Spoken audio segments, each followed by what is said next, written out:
En los primeros siglos del cristianismo, cuando la fe enfrentaba persecuciones implacables, surgieron figuras heroicas que se convirtieron en testigos valientes del Evangelio. Ignacio nació alrededor del año 35 después de Cristo, posiblemente en Siria, una región que sería clave para la expansión del cristianismo primitivo. Fue contemporáneo de los apóstoles y, según la tradición, discípulo directo del apóstol Juan. Esta cercanía con los testigos oculares de Cristo moldeó profundamente su vida y su fe. Más tarde, Ignacio se convirtió en el tercer obispo de Antioquía, una ciudad que era un importante centro cultural y religioso en el Imperio Romano, y uno de los primeros lugares donde los seguidores de Cristo fueron llamados cristianos. Durante su tiempo como obispo, Ignacio enfrentó persecuciones severas bajo el emperador Trajano. En el año 107 después de Cristo, fue arrestado y llevado a Roma para ser ejecutado en el Coliseo. Durante este viaje, escribió 7 cartas dirigidas a diversas comunidades cristianas, como las de Éfeso, Roma y Esmirna. Estas cartas son una de las joyas más valiosas de la literatura cristiana primitiva, ya que contienen profundas reflexiones sobre la fe, la unidad de la Iglesia y el martirio. Ignacio fue un defensor apasionado de la unidad en la Iglesia. En sus cartas, enfatizó la importancia de la obediencia al obispo, a quien describió como representante de Cristo en cada comunidad local. En su carta a los Efesios escribió: «Donde está el obispo, allí debe estar la comunidad, así como donde está Cristo Jesús, allí está la Iglesia Católica». Este es el primer uso conocido del término Iglesia Católica en la historia, destacando su convicción de que la fe debía ser universal y unificada. Otra de sus enseñanzas centrales fue su amor por la Eucaristía. Para Ignacio, el pan y el vino consagrados no eran símbolos, sino el verdadero cuerpo y sangre de Cristo. En su carta a los romanos, describe la Eucaristía como la medicina de la inmortalidad, el antídoto contra la muerte y el alimento que nos da la vida eterna en Cristo Jesús. Estas palabras no solo reflejan su teología profunda, sino también su total entrega a la fe que predicaba. El viaje hacia su martirio en Roma estuvo lleno de simbolismo y determinación. A pesar de saber que enfrentaría una muerte violenta, Ignacio escribió a los cristianos en Roma, rogándoles que no interfirieran en su destino. «Déjenme ser molido por los dientes de las fieras», escribió, «para que pueda ser trigo puro de Cristo». Su deseo de morir por la fe no era una búsqueda de gloria personal, sino un testimonio de su amor inquebrantable por Jesús. Según los relatos, Ignacio fue llevado al Coliseo de Roma y arrojado a las fieras, cumpliendo su deseo de ser un mártir por Cristo. Su valentía inspiró a innumerables cristianos, y su martirio marcó un punto de inflexión en la historia de la Iglesia. Los restos de Ignacio fueron llevados de regreso a Antioquía, donde se convirtieron en una fuente de veneración para los cristianos.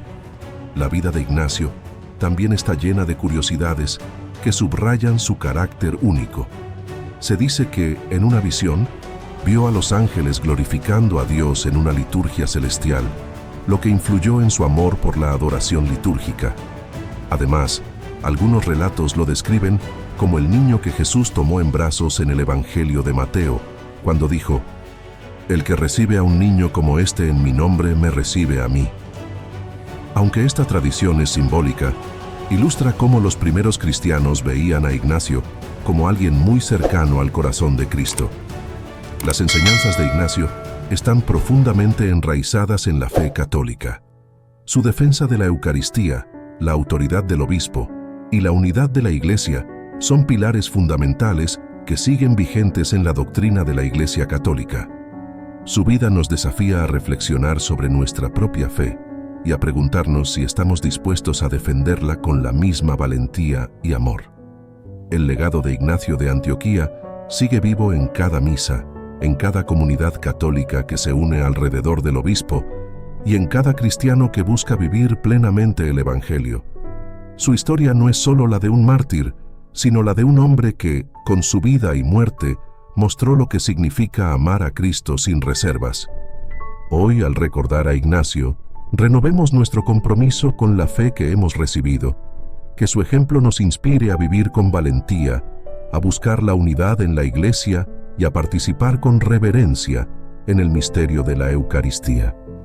Ignacio de Antioquía no es solo un nombre en la historia, sino un modelo de santidad y una luz que sigue brillando a través de los siglos. Ignacio de Antioquía, también conocido como San Ignacio o Ignacio Portador de Dios, fue un padre apostólico del cristianismo primitivo y obispo de Antioquía. Vivió aproximadamente entre los años 35 a 110 después de Cristo. Su vida y obras son fundamentales para comprender la transición entre el cristianismo apostólico y la Iglesia posapostólica.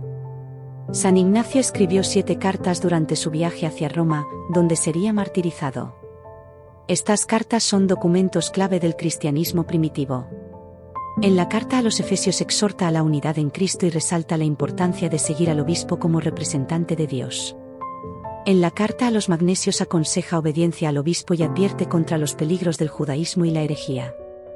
En la carta a los Tralianos hace un llamado a la unidad y la obediencia a la jerarquía eclesiástica. En la carta a los Romanos expresa su deseo de ser mártir y advierte a los cristianos de Roma que no interfieran en su destino. En la carta a los Filadelfios aboga por la unidad de la Iglesia y señala que Cristo es el centro de la fe. En la carta a los Esmirniotas subraya la realidad de la encarnación y la resurrección de Cristo, condenando las herejías docetistas. En la carta a Policarpo de Esmirna escribe de manera personal al obispo Policarpo, exhortándolo a ser un buen pastor y guía. Ignacio de Antioquía vivió durante los papados de San Pedro, aproximadamente entre el año 30 y 67 después de Cristo, quien según la tradición fue el primer papa, de San Lino, 67 a 76 después de Cristo, considerado el primer sucesor de Pedro, de San Cleto o Anacleto, 76 a 88 después de Cristo, quien fue el tercer papa, de San Clemente, 88 a 97 después de Cristo, contemporáneo de Ignacio y conocido por sus cartas a los Corintios, que también son textos importantes del cristianismo primitivo, y de San Evaristo, 97 a 105 después de Cristo, quien fue papa al final de la vida de Ignacio. Ignacio fue martirizado durante el reinado del emperador Trajano, 98 a 117 después de Cristo, y probablemente bajo el papado de San Evaristo o su sucesor San Alejandro y 105 a 115 después de Cristo. Su martirio ocurrió en Roma, donde fue arrojado a las fieras en el Coliseo, sellando su legado como un testigo de la fe cristiana. Sus cartas son fundamentales para comprender la estructura de la Iglesia primitiva, especialmente el papel del obispo, la importancia de la Eucaristía y la unidad de la Iglesia. Cristo, yo te amo, yo te necesito. Abrázame, papá, y en este